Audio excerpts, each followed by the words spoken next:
First நாள் வந்து எல்லாமே நம்ம வந்து ப்ரெஸ்ஸிங் வந்து ஒயிட் ஷீட் வந்து ப்ரெஸ்ஸிங் போட ஆரம்பிச்சிட்டோம். ப்ரெஸ்ஸிங்னா பார்த்தீங்கன்னா, அந்த நம்ம ஃபெவிகால் ரோலர் இது வந்து மேக்ஸிமம் எல்லாரும் யூஸ் பண்ணுவாங்களான்னு தெரியல. நான் இது வந்து யூஸ் பண்ணுறேன். இதில் வந்து பார்த்தீங்கன்னா என்னென்னா, பேஸ்ட் வந்து நிறைய வேஸ்ட் ஆகாது. ஈவனாக வந்து பேஸ்ட் வந்து ஈவனாக வந்து உட்காரும். அடுத்து வந்து ப்ரெஸ்ஸிங் போடும்போது பபுள்ஸ் அதிகமாக வர்றதுக்கு வாய்ப்பில்லை. ஏன்னா ஒரு இடத்துல பேஸ்ட் அதிகமாக இருக்கும், ஒரு இடத்துல கம்மியாக இருக்கும். நம்ம வந்து அந்த ஷீட்டில் போடுறதோ இல்லை பல்லு வச்சு போடுறதோ மாதிரி இருந்தால் இதாக இருக்கும். கொஞ்சம் அப்டேட் பண்ணிக்கிறது நல்லது தானே. ஏன்னா இப்போ கம்பெனியில் மேக்ஸிமம் இந்த மாதிரி ரோலர் தான் யூஸ் பண்ணி பேஸ்ட் போடுவாங்க. போட்டுட்டு அந்த ப்ரெஷரில் வந்து வச்சு ஷீட்டெல்லாம் வச்சு ப்ரெஸ்ஸிங் பண்ணுவாங்க. இதில் வந்து நானும் காட்டுறேன் உங்களுக்கு டீட்டெயிலாக. எங்கேயுமே பபுள்ஸ் இருக்காது. நம்ம நீட்டாக ஹேண்ட்மேட் தான். ஒர்க்கை பொறுத்த வரைக்கும் எதுவுமே டோராக இருக்கட்டும், எதுவாக இருக்கட்டும் எல்லாமே நம்ம வந்து நாமளே தான் செய்ய போகிறோம். எட்ஜிங் வந்து நான் வந்து பிவிசியை யூஸ் பண்ண மாட்டேன். இதுதான் யூஸ் பண்ணுவேன். பாக்ஸ் அடிக்க ஆரம்பிச்சிட்டோம். ஃபுல்லாகவே வந்து நீட்டாக இப்போ ஒரு இடத்துல கூட நீங்கள் பபுள்ஸ் எதிர்பார்க்க முடியாது. ஏன்னா நான் அந்தளவுக்கு அதுக்கு எந்த அளவுக்கு செய்யணுமோ அந்தளவுக்கு தான் நான் செய்வேன். ப்ரெஸ்ஸிங் வந்து கரெக்டாக நான் கொடுத்துருவேன். அதுக்கு தகுந்த மாதிரி ப்ரெஸ்ஸிங் கொடுத்துருவேன். மேலே வந்து வெயிட் ஈக்குவலாக ஏற்றி பக்காவாக பண்ணிடுவேன். ஏன்னா வராது ப்ரெஸ்ஸிங் பபுள்ஸ் வர்றதுக்கு வாய்ப்பு இல்லை. வந்தாலும் எட்ஜில் வருமே தவிர மெயின் இடத்துலலாம் வர்றதுக்கு வாய்ப்பே இல்லை. அது எப்படி இருந்தாலும் அந்த 4 இன்ச்சு நம்ம அதை கட் பண்ணிடுறதுனால அது எந்த பிரச்சனையும் கிடையாது.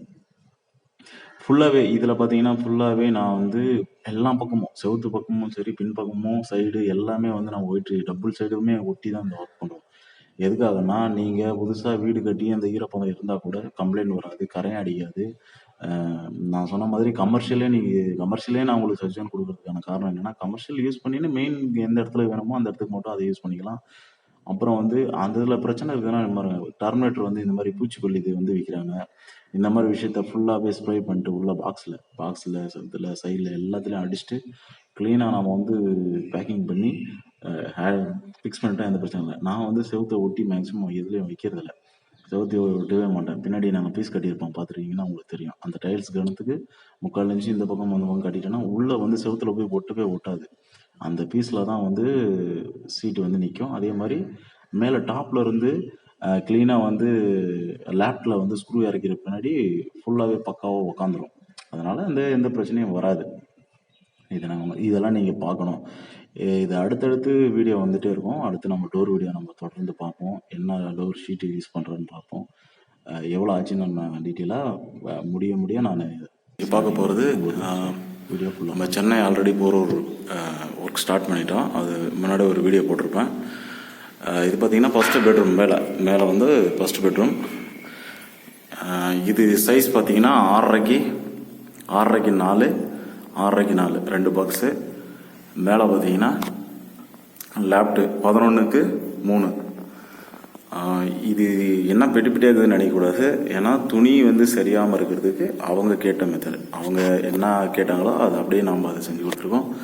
சென்டர் வந்து ஹேங்கர் யூஸ் பண்ணுறதுக்கு, மேலே ஏதாவது பெட்ஷீட் அந்த மாதிரி ஐட்டம் வச்சுக்கிறதுக்கு. சென்டரில் வந்து ஃபுல்லாகவே ட்ரா வருது. அந்த 4 அடிக்குமே அகலத்தில் ட்ரா வரப்போகுது. சிங்கிள் ட்ரா, இதுக்கும் சிங்கிள் ட்ரா வரப்போகுது.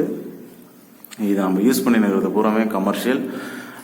இன்னொன்று என்னென்னா, மெட்டீரியல் வந்து நான் சொல்லி தான் எடுத்தாங்க. எப்படின்னா, எந்த மெட்டீரியல் வேணும்னா நான் போய் பார்த்து தான் எடுத்தேன். அவங்கக்கிட்ட நீங்கள் எடுத்து கொடுத்துருங்கன்னு ஃபஸ்ட்டு சொன்னோம். இல்லை நீங்கள் பார்த்து நல்லா இருக்கிறத எடுங்க, கம்மியில் எடுங்க, கமர்ஷியல்னு சொல்லியாச்சு. இந்த ஷீட்டோடைய ஸ்கொயர் ஃபீட் ரேட் வந்து பார்த்திங்கன்னா 58 ரூபா கமர்ஷியல்.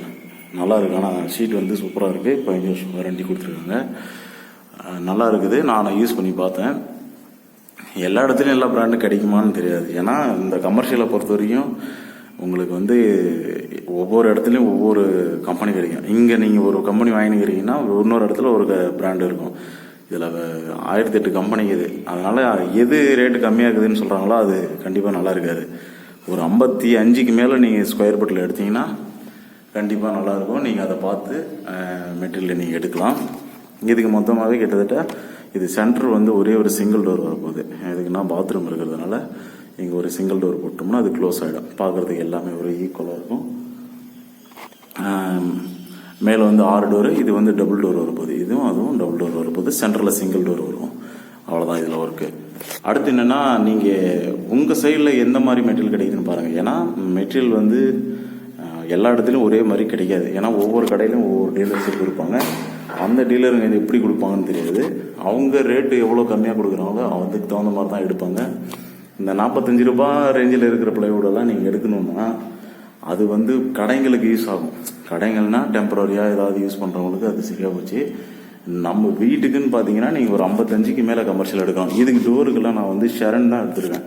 ஷெரன் மட்டும் ஒரு 20 ஷீட் எடுத்திருக்கேன். இது வந்து ஒரு 40 ஷீட் எடுத்திருக்கோம்.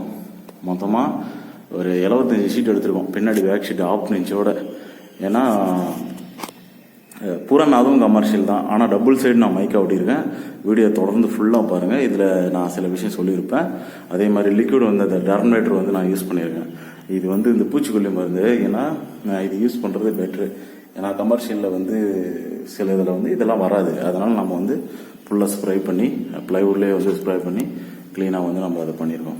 ஓகே, வீடியோ பிடிச்சிருந்தா லைக் பண்ணுங்கள், ஷேர் பண்ணுங்கள், மறக்காமல் சப்ஸ்கிரைப் பண்ணுங்கள். இதுக்கு அடுத்து நம்ம வந்து டோரு வந்து எப்படி என்ன போடுறோம் அப்படின்றத நான் டீட்டெயிலாக உங்களுக்கு வந்து அடுத்த வீடியோவில் காட்டுறேன். அடுத்து இன்னொரு பெட்ரூம் இருக்குது. மீதி பூஜை ரூம், ஸ்டோர் ரூம், அப்புறம் கிச்சன், மாடலர் கிச்சன் எல்லாமே ரெடி ஆகிட்டே இருக்குது. நான் அடுத்தடுத்து உங்களுக்கு டெய்லி ஒரு வீடியோ அப்லோட் பண்ணிகிட்டே இருக்கேன். வீடியோ மறக்காமல் சப்போர்ட் பண்ணுங்கள், சப்ஸ்கிரைப் பண்ணுங்கள்.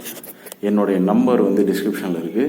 நீங்கள் உங்களுக்கு ஒர்க் செய்யணுன்னா நீங்கள் தாராளமாக வாட்ஸ்அப் பண்ணலாம், கால் பண்ணலாம். நான் ஆல்ரெடி ஸ்கொயர் ஃபீட் வீடியோ போட்டிருக்கேன். ஸ்கொயர் ஃபீட் வந்து பார்த்தீங்கன்னா மேலே வந்து ஃப்ரேம் இருக்கா, ஃப்ரேம் பண்ணி வேலை செஞ்சால் 180 ரூபா.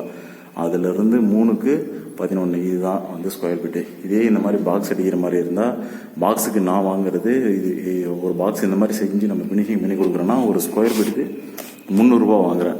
ஹைட் 6.5, அகலம் 4. இதுதான் என்னுடைய இது நான் செய்கிறது. ஏன்னா இதுக்கு கீழே கம்மியாக நான் செய்யவும் முடியாது, அதுக்கு ஹையாகவும் நான் செய்யலை. நான் செய்கிறது ஆவரேஜாக தான் செஞ்சு கொடுக்குறேன். இதுவும் இவங்களும் வந்து வீடியோ பார்த்துட்டு தான் நம்மளை கூப்பிட்டாங்க. நம்ம வந்து அவங்களுக்கு சொன்ன விதம் அவங்களுக்கு ஓகே ஆகிடுச்சு. அதனால் நம்ம வந்து க்ளீனாக வேலை செஞ்சுட்டே இருக்கோம். அடுத்த வீடியோவில் நம்ம இன்னொரு பெட்ரூம், அதில் காட்டு செய்யணும், ட்ரெஸ்ஸிங் டேபிள் செய்யணும். அதெல்லாம் முடிச்சுட்டு அடுத்த வீடியோவில் அப்படியே கண்டினியூ வரேன். அடுத்தடுத்து தொடர்ந்து வீடியோ பாருங்கள். உங்களுக்கு எதாவது டீட்டெயில் வந்து மிஸ் ஆனால் உங்களுக்கு ஈஸியாக இது புரியறதுக்கு ஒரு வாய்ப்பு இருக்கும். நான் ஒவ்வொரு விஷயமும் உங்களுக்கு வீடியோவில் அப்லோட் பண்ணுறேன். ஓகே, பாய். இது சீட் எல்லாமே பார்த்தீங்கன்னா பூரா 8 நாள் நம்ம கிச்சனுக்குள்ளதை நம்ம ப்ரெஸ்ஸிங் போட்டு வச்சாச்சு. இது வந்து ஷெரன் ப்ளைவுட். உங்களுக்கு நான் வந்து அடுத்த வீடியோவில் வந்து ஃபுல் டீட்டெயிலாக வந்து நான் ஷீட்டெல்லாம் உங்களுக்கு எக்ஸ்பிளைன் பண்ணுறேன். இது வந்து கிச்சனுக்குள்ளே கீழே மட்டும் பாக்ஸுக்கு. ஏன்னா பூராமே வந்து வாட்டர் லைன் இருக்கிறதா எப்போ ஏதோ ஒரு வகையில் தண்ணி போடணும்னு வச்சுக்கோங்க. அதுவும் தண்ணி போடுற இடம்னு பார்த்தா நம்ம அந்த பாத்திரம் கழுவுற அந்த சிங்க்கு கிட்ட தான் மேக்ஸிமம் வந்து வாஷ் பேஷன் கிட்ட தான் வந்து இருக்கும். அதனால் எந்த பிரச்சனையும் கிடையாது. பூராமே வந்து பார்த்திங்கன்னா எல்லாமே ஷெரன் தான். கிட்டத்தட்ட 20 ஷீட் நான் எடுத்திருக்கேன். நம்ம சொல்லி அவங்க எடுத்திருக்காங்க. எல்லாமே நம்ம பார்த்து தான், நான் கடையில் போய் பார்த்து இந்த ஷீட் எடுத்துக்காங்கன்னு சொல்லி தான் எடுத்தது. இது வரைக்கும் கம்ப்ளைண்ட் இல்லை. கமர்ஷியல் பூராமே அந்த லேயர் பார்த்தீங்கன்னா பூராமே நம்ம நாட்டு கண்ட்ரி விட்டு தான். அதில் வந்து பெலாமரம். இது வரைக்கும் ஒரே லேயர் கூட கிளியில். நான் ஸ்க்ரூ போட்டு பார்த்தேன், கட் பண்ணி பார்த்தேன். எல்லாமே நல்லா இருக்குது. ஷீட்டு தரமாக இருக்குது. எனக்கு தெரிஞ்சு கமர்ஷியல்லே இந்த ஷீட்டு நான் எடுத்து இப்போ செஞ்சிட்ருக்க வேலையில் கமர்ஷியல் வந்து சூப்பராக இருக்குது. எந்த கம்ப்ளைண்ட்டும் இல்லை எனக்கு தெரிஞ்சு. ஆனால் கம்பெனின்னு எதையும் சொல்லிட முடியாது. கம்பெனி நான் தான் வீடியோவில் சொன்ன மாதிரி எல்லாமே எல்லா இடத்துலையும் வரும். ஓகே, நாளைக்கு இன்னொரு வீடியோவில் பார்ப்போம்.